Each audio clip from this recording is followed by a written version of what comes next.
Banten, tanah yang tumbuh dari simpang jalan dan sejarah, merupakan wilayah yang kaya akan budaya, suku, agama, dan bahasa. Di sini mereka hidup, suku Sunda, Jawa, Betawi, hingga Tionghoa menyatu dalam bingkai keberagaman. Dari segi agama, masyarakat Banten memiliki beragam jendela spiritualnya masing-masing, dimulai dari Islam, Kristen, Katolik, Hindu, Buddha, dan Sunda Wiwitan, yaitu sebuah kepercayaan lokal yang dianut oleh masyarakat suku Baduy. Mereka semua membentuk sebuah harmoni dalam satu simfoni. Meskipun begitu, tak semua ruangan terbuka lebar. Masih ada satu kota yang hingga kini belum terlalu toleran terhadap peribadatan umat lainnya. Tetapi harapan tetap menyala dari pelukan seluruh masyarakat yang masih saling menyapa, saling gotong royong, dan menghargai sesama. Bahasa yang digunakan pun sangat beragam, mulai dari bahasa Sunda, bahasa Jawa Serang, bahasa Betawi, hingga bahasa Indonesia sebagai alat pemersatu dalam kehidupan sehari-hari. Budaya Banten adalah samudera tak bertepi. Arsitektur peninggalan kesultanan berdiri megah seperti batu yang bersaksi. Di ladang-ladang para petani, di nyiur pantai para nelayan. Kesenian debus bak ketangguhan dalam luka yang tak berdarah. Tarian rampak beduk bagai jiwa turun-temurun yang mengalir seperti sungai.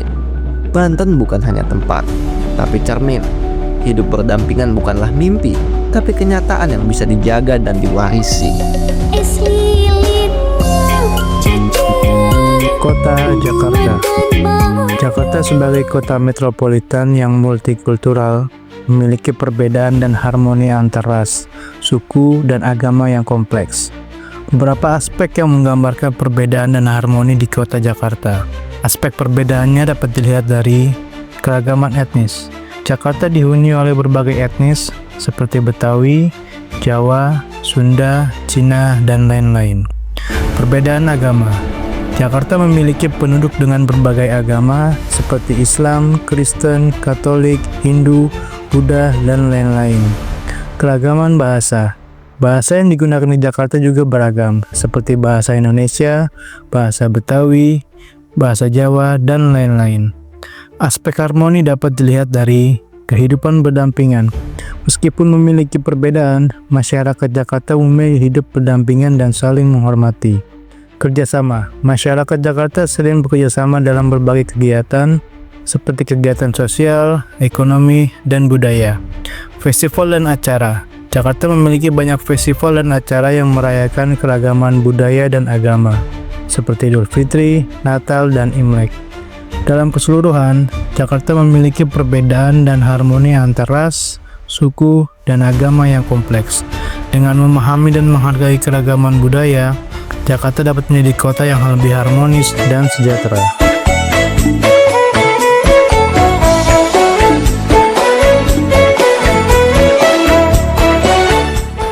Pekalongan adalah sebuah kota dan kabupaten yang ada di Provinsi Jawa Tengah, Indonesia.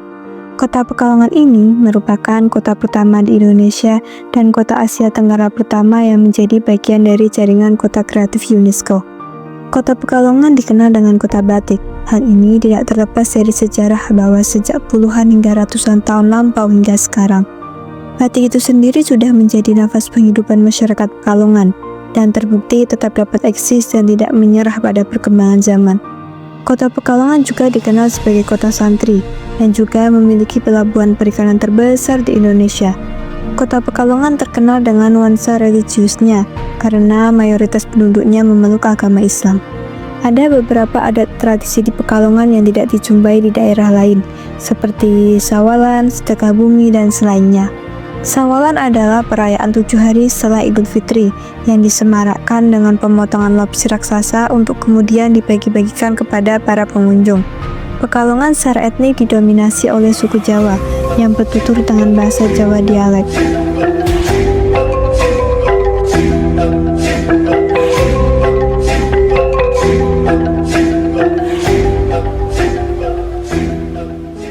Di Mamuju, kota kecil yang terletak di pesisir barat Pulau Sulawesi. Ibu kota dari Provinsi Sulawesi Barat ini menyimpan sejuta pesona. Dari bentang alam yang menawan hingga budaya yang syarat akan makna. Salah satu ikon kebanggaan Mamuju adalah Pantai Manakarra.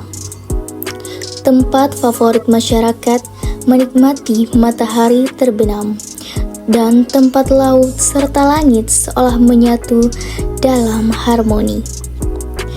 Tapi bukan hanya alamnya yang memikat, Mamuju juga kaya akan adat istiadat dan tradisi luhur. Salah satunya adalah Sayang Patudu, tradisi menaikkan anak yang telah khatam Al-Quran ke atas kuda berhias, diiringi musik rebana dan lantunan syair keagamaan. Rumah adat Mandar yang berbentuk panggung dengan ukiran khas dan nilai filosofis tinggi menjadi simbol kearifan lokal yang terus dijaga. Dalam dunia seni, Mamuju punya kekayaan tak ternilai, dari tenun Mandar yang elegan hingga musik tradisional yang mengiringi kehidupan dari lahir hingga dewasa. Inilah Mamuju, tanah yang menjaga warisan leluhur dan merangkai masa depan dengan penuh cinta.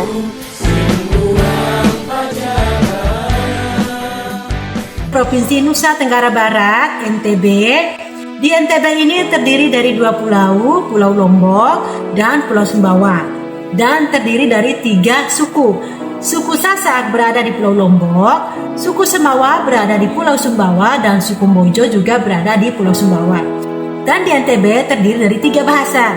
Bahasa Sasak yang digunakan oleh mereka yang ada di Pulau Lombok. Kemudian bahasa Samawa yang digunakan oleh suku Samawa dan bahasa Bojo yang digunakan oleh suku Bojo. Nah, sedangkan saya sendiri berada di suku Bojo, tepatnya di Kabupaten Bima. Bagaimana budaya atau adat yang ada di suku Bojo? Yang pertama dari sisi pakaian, kita di suku Bojo dikenal dengan namanya rimpu. Ya, rimpu itu seperti yang sekarang saya kenakan ya. Itu semacam pakaian hijab ya atau jilbab ya. Kalau zaman dulu itu untuk menutup aurat, rimpu ini digunakan dari sarung tenun Bima ya. Dari sisi kesenian, kita juga memiliki kesenian khas gitu ya. Yang pertama itu kita ada namanya Pak Silam, Pak Gantao, semacam main silat gitu ya. Ada yang menggunakan tangan saja dan juga ada yang menggunakan pedang. Selain itu juga kita ada namanya Pak Antumbu.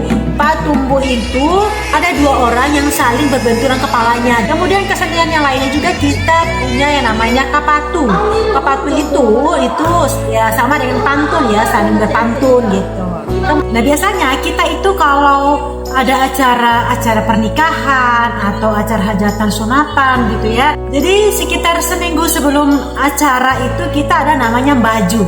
Baju ini jadi warga-warga yang ada di desa itu, di kampung di mana tempatnya orang berhajat itu datang bawa gabah. Untuk apa? Jadi gabah ini untuk membantu yang punya hajatan ini persiapan beras dalam rangka acara nantinya. Gitu. Ini namanya gotong royong.